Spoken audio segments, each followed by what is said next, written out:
Il est 8h15 sur RMC et BFM TV et c'est une interview exceptionnelle ce matin puisque je reçois la Première ministre. Bonjour Elisabeth Borne. Bonjour. Merci d'avoir accepté de venir répondre à mes questions. On va parler budget, retraite, impôts, pouvoir d'achat, salaire, pénurie, sécurité. Et je vais non seulement vous interroger moi, mais vous allez répondre aussi aux questions des Français, auditeurs d'RMC, puisque vous qui nous regardez et nous écoutez, vous venez interpeller la Première ministre tout au long de l'émission. Vous nous appelez au 32-16. Je vais bien sûr vous interroger sur les retraites, mais d'abord une question sur ce qui s'est passé en Italie. On l'apprend cette nuit, c'est donc la Giorgia Meloni qui est à la tête de la coalition et d'un parti d'extrême droite qui est arrivé au pouvoir. Est-ce que vous dites ce matin, vous en tant que Première ministre de la France, pays voisin et allié de l'Italie, que vous travaillerez avec elle comme avec n'importe qui et comme avec son prédécesseur ? Alors, il ne faut pas brûler les étapes. Effectivement, le peuple italien a voté hier. Moi, je ne vais pas commenter le choix démocratique du peuple italien. Et maintenant, il appartient au président de la République de désigner la présidente ou le président du Conseil. Donc, on va laisser les... Il n'y a pas un gros suspense quand même, Elisabeth Borne. Moi, je veux bien qu'on joue le suspense, mais c'est une victoire écrasante.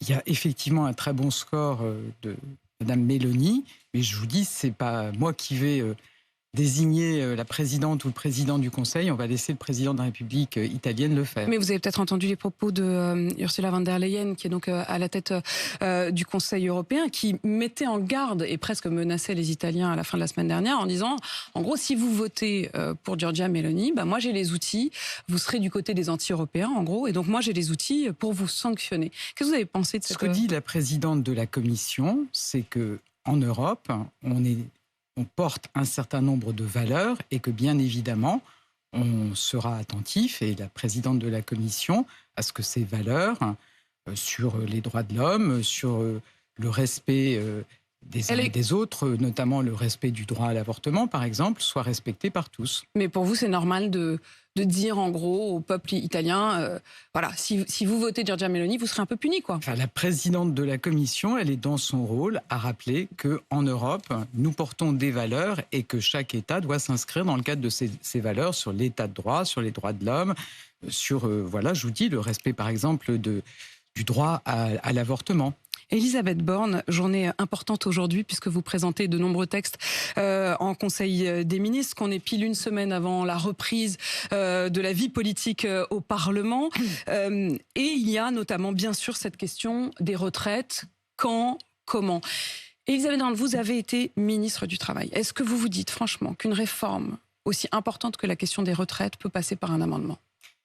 Enfin, je pense qu'avant de parler du comment, c'est important de parler du pourquoi. Le président de la République, moi-même, la majorité, considère que cette réforme est prioritaire. C'est bien pour cela qu'elle était dans le programme sur lequel Emmanuel Macron a été réélu. Elle était aussi dans les programmes sur lesquels tous les candidats de la majorité, et désormais les députés de la majorité, ont fait campagne. Alors pourquoi on considère que cette réforme est prioritaire ? Je pense que c'est important de se redire qu'on a en France un modèle social unique au monde, dans lequel, quand on a un problème de santé, on est remboursé de ses dépenses de santé, qu'on a accès gratuitement à l'école, que quand on a eu la crise du Covid, on a tous été protégés. Tout ça, on ne pourra le financer durablement qu'à condition de produire collectivement plus de ressources pour financer notre système social et donc de travailler collectivement davantage. Je crois que c'est important. Ça, c'est le décor. Oui, mais je pense que c'est important aussi d'avoir en tête qu'en France, la part des jeunes qui travaillent et la part des seniors qui sont en emploi est plus faible qu'ailleurs. Sur les jeunes, vous savez, en tant que ministre du Travail, moi j'avais porté le plan Un jeune, une solution pour notamment développer l'apprentissage. On a fait une réforme de l'apprentissage dans le précédent quinquennat. On a lancé le contrat d'engagement jeune. C'est un succès. Voilà. L'objectif, c'est de faciliter l'entrée des jeunes dans le marché du travail et donc qu'il y ait davantage, une part plus importante de jeunes qui travaillent. C'est la même chose pour les seniors. Il faut aussi qu'on ait davantage de seniors qui travaillent. Ça passe par un décalage progressif de l'âge effectif de départ à la retraite, naturellement en tenant compte des situations de chacun, naturellement en veillant aussi à ce que les seniors aient toute leur place en entreprise. Il y a beaucoup de choses dans ce que vous dites. On va revenir quand même à la méthode, parce que j'ai pas oublié la première question que je vous ai posée, et à laquelle vous n'avez pas répondu sur la méthode.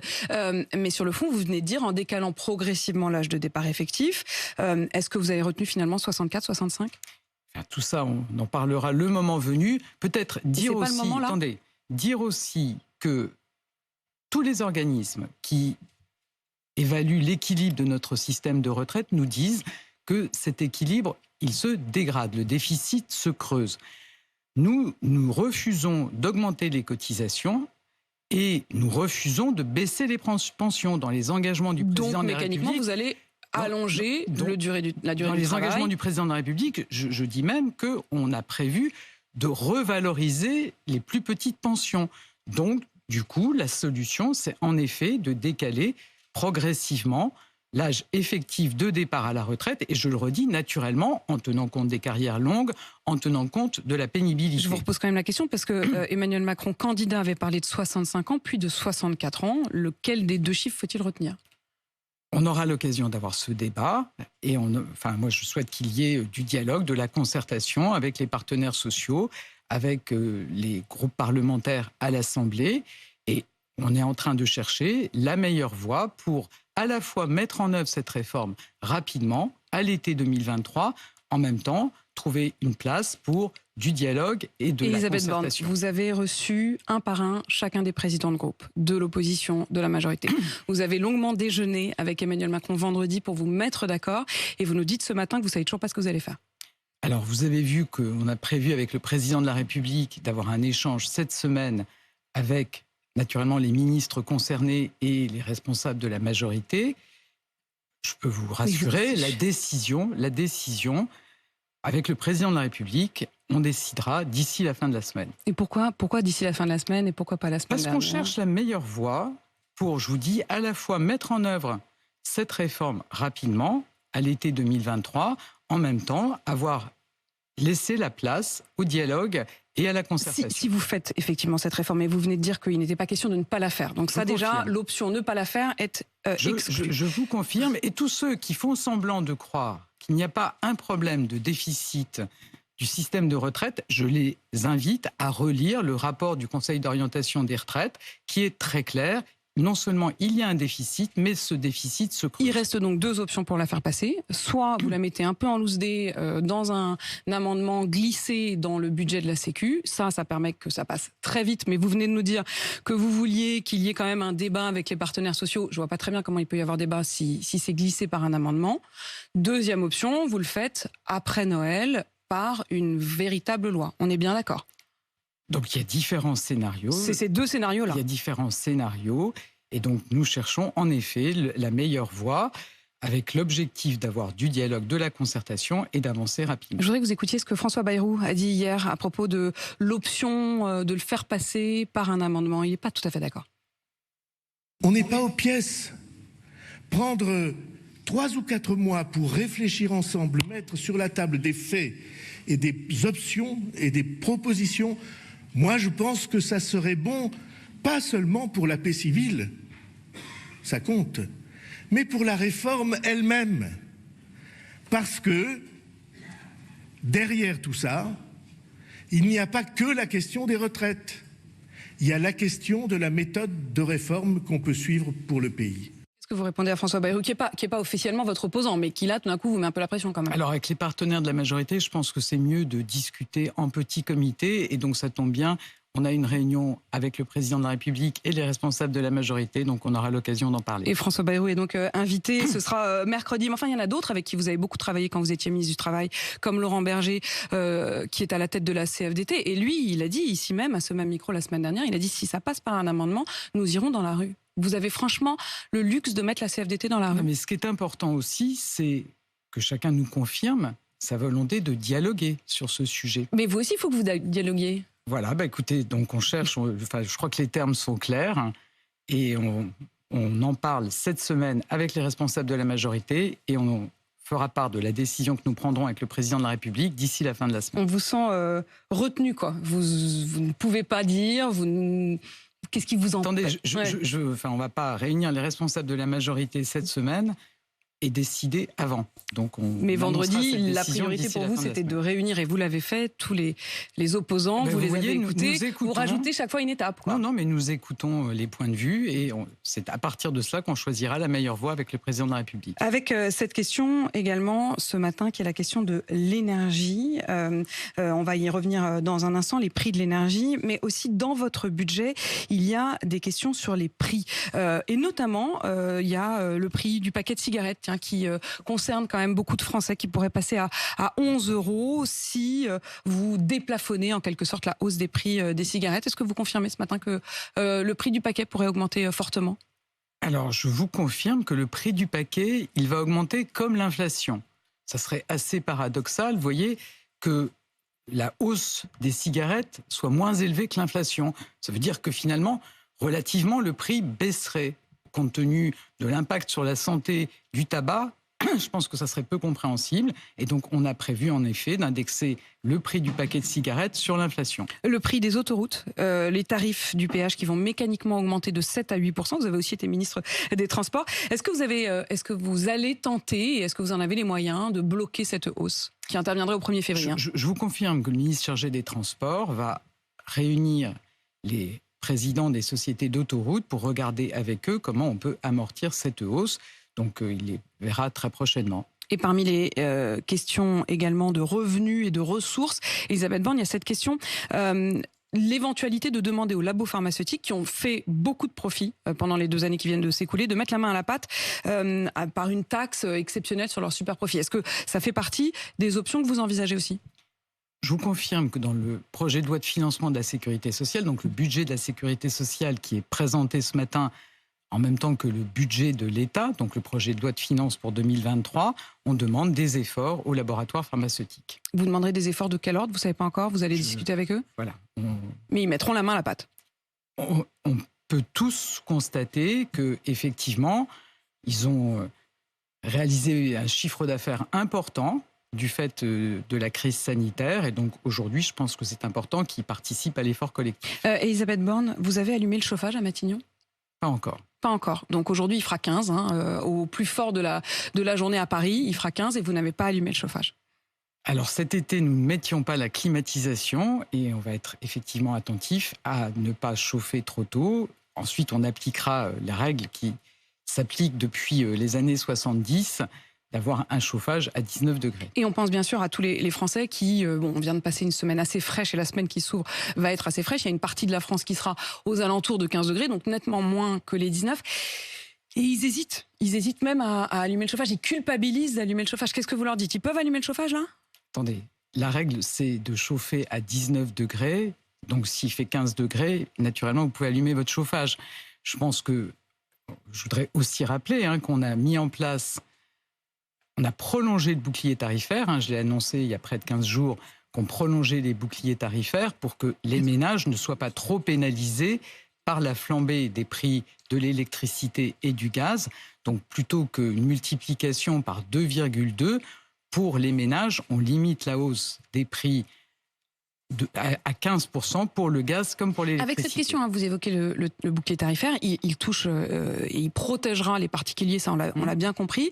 Mais il y a quand même d'autres particuliers qui, eux, se chauffent au fioul ou au granulé. Ils sont nombreux d'ailleurs à témoigner sur RMC. Ils nous disent, mais nous on fait quoi? Le prix des pellets, comme on dit, c'est-à-dire ces granulés de bois, a explosé et ils sont très inquiets. Alors on a mis en place, et dans les textes votés cet été, une aide pour ceux qui se chauffent au fioul, et je vous confirme qu'on mettra en place une aide pour ceux qui se chauffent au bois. Personne ne comprendrait qu'on aide ceux qui consomment des énergies fossiles et pas ceux qui se chauffent au bois. Et ça arrivera vite, parce que c'est maintenant qu'ils commencent mais bien sûr, mais donc acheter leurs réserves. On va le mettre en place. On peut quand même s'interroger et on va regarder aussi attentivement pourquoi le chauffage au bois, pourquoi le bois a un coût qui explose. Parce que là, je pense que le bois, il peut être produit sur notre territoire. On a des forêts en France, donc ça sera aussi important de regarder si certains ne profitent pas de la crise pour augmenter inconsidérément les prix. J'ai envie de vous dire que cette question de la corrélation entre la guerre en Ukraine et les prix de l'énergie en France, elle n'est pas, vous le dites, elle n'est pas évidente sur le bois, mais elle n'est pas non plus si évidente sur l'électricité. C'est-à-dire que si quand même nos réacteurs aujourd'hui fonctionnaient, on ne serait pas obligé de demander aux Français d'attendre avant d'allumer le chauffage. Alors, si on réexplique, en effet, aujourd'hui, on est pénalisé par le fait que la Russie a quasiment arrêté ses livraisons de gaz à l'Europe. D'une part, ça fait flamber le prix du gaz, mais une partie de l'électricité est aussi produite à partir de gaz. Donc ça explique que ça tire les prix de l'électricité vers le haut. Et puis vous avez raison de dire qu'il y a un deuxième élément qui est que plus de la moitié de nos réacteurs nucléaires sont aujourd'hui à l'arrêt pour des questions de maintenance. Donc tout ça contribue à faire monter les prix de l'énergie. On est déterminé, évidemment, à accompagner les ménages, et c'est le sens de la prolongation des boucliers tarifaires, mais aussi à agir au niveau européen pour éviter cette flambée des prix de l'énergie qui n'est pas liée ni au coût d'approvisionnement, ni au coût de production. Donc il y a des discussions qui se mènent avec nos partenaires européens pour limiter le prix du gaz qu'on achète ensemble, les différents États européens, et pour casser ce lien qui existe aujourd'hui entre le prix du gaz et le prix de l'électricité. Là, vous parliez du bouclier tarifaire sur l'électricité. Il y a aussi une autre question quand même, c'est toutes les petites entreprises. On a encore plusieurs personnes qui ont témoigné ce matin sur RMC de cette question. Ils sont à la tête, notamment, on avait un homme qui est à la tête d'une entreprise d'imprimerie et il a tout d'un coup son conseiller Total Energy qu'il a appelé vendredi et qui lui demande de multiplier par 5 ou 6 son prix de l'électricité pour les mois qui arrivent. C'est colossal, colossal. On a entendu le président de la République qui dit je dis aux patrons de TPE ne signez pas. Moi je veux bien, ils signent pas, mais ils font quoi? Alors, c'est quoi la solution? Les toutes petites entreprises, elles sont protégées par le bouclier tarifaire et je pense que c'est important que nos grandes entreprises qui fournissent de l'énergie n'anticipent pas non plus sur une flambée durable des prix de l'énergie. Je vous le dis, on est déterminé avec le président de la République, avec les ministres concernés, à agir au niveau européen pour arrêter cette surchauffe sur les prix de l'énergie. Mais là, ils ont là le conseiller Direct Énergie, c'était vendredi. Il a quelques jours pour décider, pour signer. Qu'est-ce qu'il fait s'il signe pas? Il a plus d'électricité. Enfin, Bruno Le Maire, avec la ministre en charge de la transition énergétique, Agnès Pannier-Runacher, va recevoir nos grands énergéticiens pour voir avec eux comment ils peuvent proposer des contrats effectivement aux entreprises et aux collectivités qui n'anticipent pas sur une flambée durable des prix de l'énergie. Elisabeth Borne, sur toutes ces questions-là, il y a de nombreux appels en ce moment même au 32-16, donc vraiment sur la question des retraites, des salaires, des chefs d'entreprise, des salariés.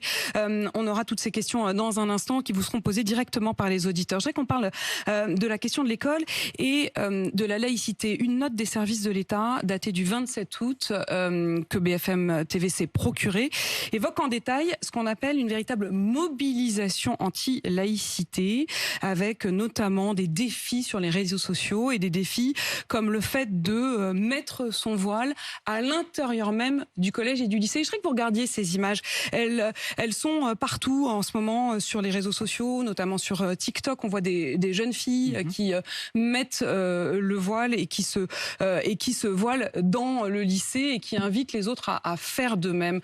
Qu'est-ce qu'on fait contre ça? Qu'est-ce qu'on fait? Qu'est-ce qu'on dit?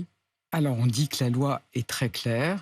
Elle interdit le port de signes religieux à l'école.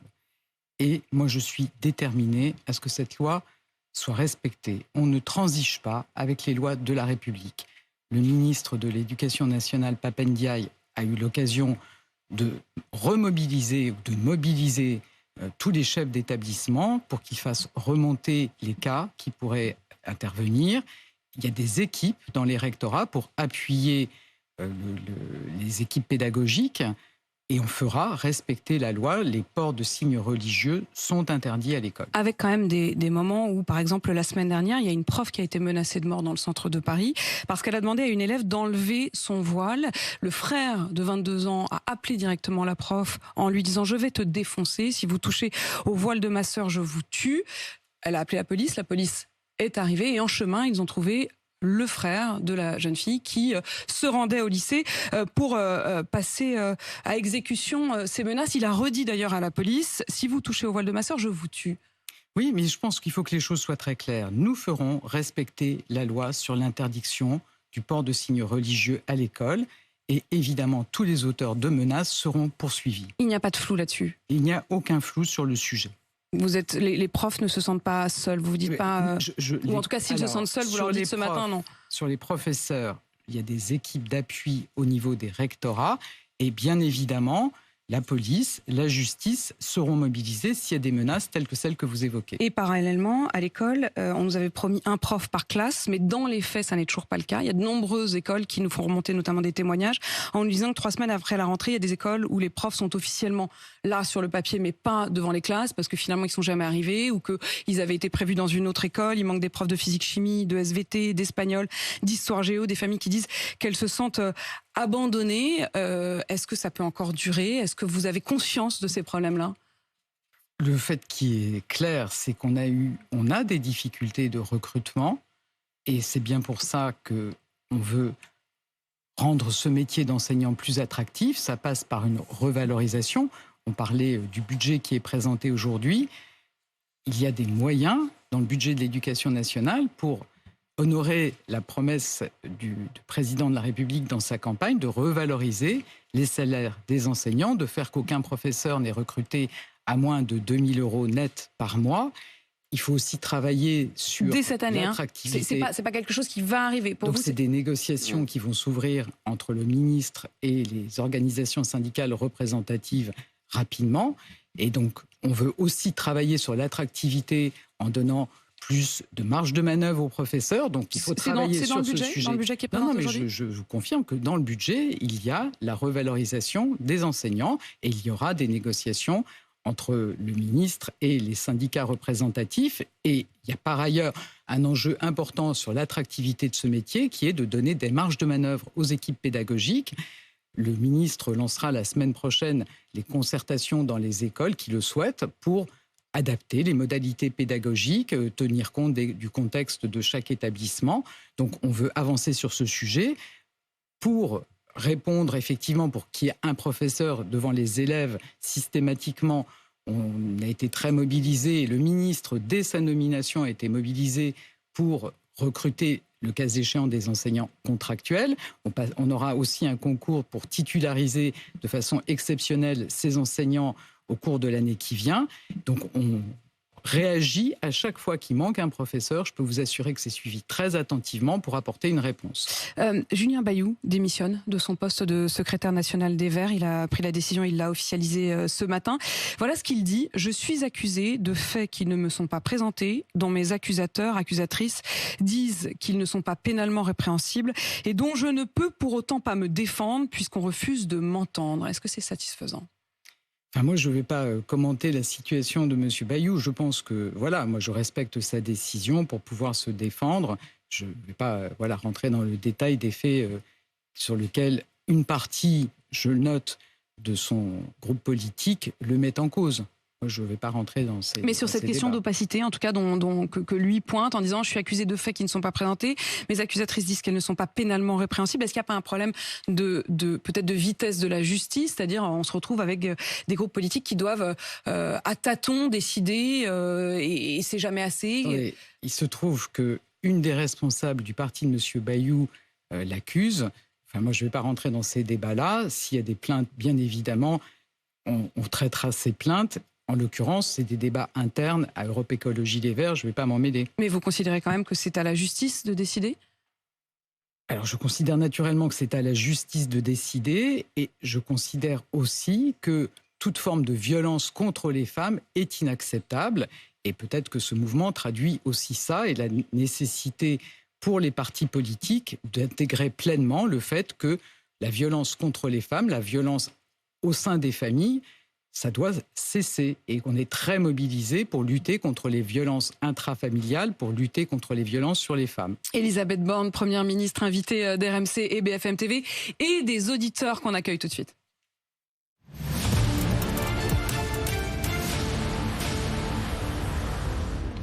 Et je crois que c'est Samuel qui est avec nous. Samuel, vous avez 26 ans, vous êtes à Strasbourg, vous venez de nous appeler au 32-16. Vous vouliez vous adresser à la Première ministre, elle vous écoute, et c'est notamment sur les questions de la pénibilité, n'est-ce pas ? Oui, alors bonjour Apolline, bonjour Madame bonjour, la Samuel. Première ministre. Bonjour. Je vous appelais parce que du coup, bon, moi j'ai 26 ans, je suis artisan, je suis à mon compte. J'ai commencé le bâtiment à l'âge de 16 ans par alternance. Donc du coup, donc ça fait déjà 10 ans que je suis sur le marché du travail. Donc la retraite, c'est pas pour tout de suite, vous allez me dire. Mais du coup, s'il y a besoin d'aller jusqu'à 65 ans, en fait, je pense que les jeunes, on aimerait le savoir pour pouvoir anticiper. Et du coup, savoir, donc si moi je finis à 65 ans, j'aurais travaillé 49 ans. Du coup, combien je vais toucher? Parce que si c'est pour travailler 6 ans de plus que les autres et gagner la même retraite que les autres, alors du coup, pour quelque chose d'urgent, je trouve qu'on ne sait pas grand-chose. Alors j'aimerais savoir à quelle sauce on va être mangé, carrière longue, métier pénible, comment ça va se passer pour nous, quoi. Parce que du coup, je pense que les jeunes ont besoin de savoir comment ça va se passer pour eux. Elisabeth Borne vous répond. Alors, je comprends votre question et bien évidemment, on continuera à tenir compte de ce qu'on appelle les carrières longues, c'est-à-dire des personnes qui ont commencé à travailler avant l'âge de 20 ans, qui continueront, comme aujourd'hui, à bénéficier d'un départ plus précoce ou moins tardif à la retraite. Et naturellement, il faut tenir compte aussi de la pénibilité. Vous savez ça existe aujourd'hui, peut-être qu'il faut qu'il y ait des discussions entre les organisations patronales et syndicales pour s'assurer qu'on couvre bien toutes les causes de pénibilité. Et là aussi, ça permet de partir plus tôt à la retraite. Je pense que ce qui est aussi important, c'est pas simplement de constater qu'on a de la pénibilité et qu'on peut partir plus tôt, c'est aussi de prévenir l'usure professionnelle, donc d'agir en amont, à la fois sur les conditions de travail, aussi en permettant, le cas échéant, quand on est dans un métier dans lequel il y a objectivement de l'usure professionnelle, de pouvoir changer de métier au cours de sa vie, d'avoir une reconversion professionnelle. Donc tous ces sujets font partie du débat sur la réforme des retraites. Ce débat sur la réforme des retraites, pardon d'y revenir, mais enfin on ne sait pas du tout s'il y aura débat ou pas. Si ça doit passer par le 49.3, ça vous effraie pas? L'usage du 49.3, ça vous effraie pas? Écoutez, moi je vais vous dire, ma méthode, c'est le dialogue, la recherche de compromis. En même temps, je pense que les Français ne comprendraient pas qu'on soit bloqué. C'est vrai sur le budget, c'est vrai sur les réformes importantes qu'on veut porter. Donc c'est un des outils qui est à la disposition du gouvernement si on constate une situation de blocage. La priorité, pour moi, c'est le dialogue, la concertation, la recherche de compromis. Le blocage ne viendra pas de ma part. Le blocage ne viendra pas de votre part, mais c'est vrai que j'ai du mal à comprendre en fait depuis le début de cette interview, parce que vous dites que vous êtes très attaché au dialogue et on l'a bien compris et ça faisait partie de votre marque de fabrique. En tout cas, c'est comme ça que vous vouliez être en tant que ministre du Travail. Dans le même temps, si vous vous retrouvez à devoir la faire passer en l'accrochant à un budget pour profiter du 49.3, ça fait pas très dialogue. Moi, je vous le redis. Ou alors peut-être vous le ferez parce que vous n'avez pas le choix et parce qu'Emmanuel Macron vous demande de le faire. Attendez. D'abord, il faut être plusieurs pour dialoguer, donc c'est aussi ça qu'il faut qu'on apprécie. On a besoin d'avoir des partenaires au niveau des organisations patronales et syndicales, au niveau des groupes parlementaires qui sont prêts au dialogue, à la recherche de compromis. Je vous dis, moi, c'est la voie que je privilégie et le dialogue ne viendra pas de notre côté. Le dialogue. Oui. Le blocage ne viendra pas de notre côté. J'ai bien compris. Elisabeth Borne, il y a Jérôme qui est aussi avec nous au 32-16. Jérôme qui s'est même connecté via Skype. Jérôme, vous habitez à la Villeneuve-la-Garenne dans les Hauts-de-Seine et vous vouliez parler de la question de la hausse des prix de l'énergie. Bonjour. Bonjour Madame la Première ministre. Bonjour. Apolline. Voilà, j'ai une question pour Madame la Première ministre. J'ai reçu un petit courrier début septembre. Je suis locataire d'un immeuble HLM et je voulais alerter sur le fait qu'on va avoir une augmentation des charges pour le chauffage à 220%. Donc je vais passer de 55 € à 180 €. Donc ça, c'est par mois. À partir de la fin du mois. À partir de la fin du mois, votre bailleur vous demande d'avancer en fait dans les frais de charge de la copro 180 €. Voilà, à la place de 55 € les autres années. Qu'est-ce qu'on fait pour ça? Je voudrais que vous puissiez même dialoguer directement avec Elisabeth Borne. Qu'est-ce que vous répondez à Jérôme? Ce que je peux vous dire, c'est que les boucliers tarifaires qu'on met en place concernent les copropriétés, concernent les logements sociaux et donc concernent monsieur. Moi, je ne sais pas si votre bailleur est bien au courant des boucliers tarifaires qui sont mis en place, mais normalement, les outils qu'on met en place doivent éviter une explosion des factures d'énergie pour les personnes qui se chauffent individuellement, donc dans leur abonnement individuel, Oui. mais aussi quand on est dans une copropriété ou dans des logements sociaux. Donc peut-être que monsieur peut signaler à son bailleur qu'il y a Qu'il le a parlé bouclier avec la tarifaire, Première ministre et que la Première ministre lui a dit non, ça marche pas comme ça. Et peut-être, moi, je vous propose qu'on puisse prendre les coordonnées de votre bailleur et le cas échéant, le rappeler pour s'assurer qu'il est bien au courant et qu'il met bien en œuvre toutes les protections qui sont mises en place par le gouvernement. Mais au-delà de la situation de Jérôme, ça veut dire que vous dites en fait à Jérôme ce que vous dites aussi aux patrons des petites entreprises qui voient leurs factures augmenter. Vous leur dites pour l'instant, vous ne faites rien, vous ne signez pas. Donc Jérôme, il n'envoie pas les 180 € à son bailleur là. Ce que je dis, c'est que manifestement, un certain nombre de syndics dans des copropriétés, manifestement, un certain nombre de bailleurs sociaux n'ont pas bien intégré que le gouvernement met en place un bouclier tarifaire pour tous les ménages. Et donc, on va... Ne payez pas. Donc, Jérôme, ne payez pas. Attendez, on va repasser ce message, s'assurer que, effectivement, chacun a bien compris qu'il y a ce bouclier tarifaire. Et je pense que c'est important de l'intégrer pour ne pas inquiéter inutilement les Français dont les factures ne peuvent pas flamber, puisqu'on a mis en place un bouclier qui fait qu'on limite la hausse à 15% sur l'électricité, à 15% sur le gaz. Ça représente une dépense nette de 17 milliards d'euros qui est dans le budget qui est présenté aujourd'hui. Donc on met beaucoup de moyens pour aider les ménages. Et donc je souhaite en effet que les ménages ne soient pas inquiétés inutilement. Jérôme, vous avez entendu la réponse de la Première ministre, vous êtes satisfait ? Oui, maintenant j'aimerais bien juste que mon bailleur applique simplement la loi, quoi. Voilà. Elle va vous faire une petite lettre ça me paraît une bonne idée, pour, donc on va pour votre bailleur. entrer en contact avec lui. Jérôme, de Villeneuve-la-Garenne. Nadine est également avec nous, qui nous appelle depuis Bordeaux. Bonjour Nadine. Oui, bonjour Apolline, bonjour Madame la Première ministre. Vous vouliez poser une question, je crois, sur les retraites. Vous avez 65 ans, c'est bien ça? Ou presque 65 ans, Nadine? Oui, tout à fait. Oui, et je suis demandeur d'emploi. Et il me manque des trimestres pour prétendre à ma retraite à taux plein. Pour obtenir cette retraite au taux plein maximum, et sans décote, je dois atteindre l'âge du taux plein automatique qui est fixé actuellement à 67 ans. Alors ma question, Madame la Première ministre, elle est très simple.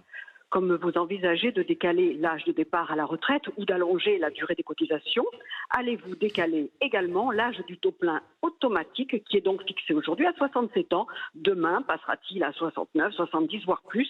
Et sera-t-il rétroactif? Merci Madame la Première ministre de bien vouloir me répondre. Elisabeth Borne. Non, je peux vous dire très clairement qu'on n'a pas prévu de décaler l'âge du taux plein. Et peut-être, moi j'en profite parce que j'entends que Madame a 65 ans et qu'elle cherche un emploi. Je suis consciente qu'il y a des demandeurs d'emploi seniors pour qui ça n'est pas facile. Et je pense qu'on doit mieux accompagner les seniors qui recherchent un emploi. Vous savez qu'on veut faire une réforme pour globalement mieux accompagner les demandeurs d'emploi. C'est tout l'objectif de France Travail qui avait été annoncé par le président de la République et sur lequel le ministre du Travail, Olivier Dussopt, a engagé des concertations. Donc il faut mieux accompagner les demandeurs d'emploi seniors. Peut-être dire aussi qu'il faut être vigilant sur le fait qu'il peut y avoir une discrimination contre l'embauche des seniors. Moi, je pense que c'est très important qu'on change de mentalité, que les entreprises n'hésitent pas à embaucher des seniors. Et je pense, par exemple, qu'on devrait aller dans le même esprit que ce qu'on a pu faire sur l'index égalité professionnelle, à s'assurer que les entreprises sont exemplaires, ne font pas de discrimination à l'embauche contre les seniors. Sur la question des seniors, mais Nadine, elle a aussi cette question des trimestres, parce qu'elle a élevé ses enfants, parce qu'il y a tout ça.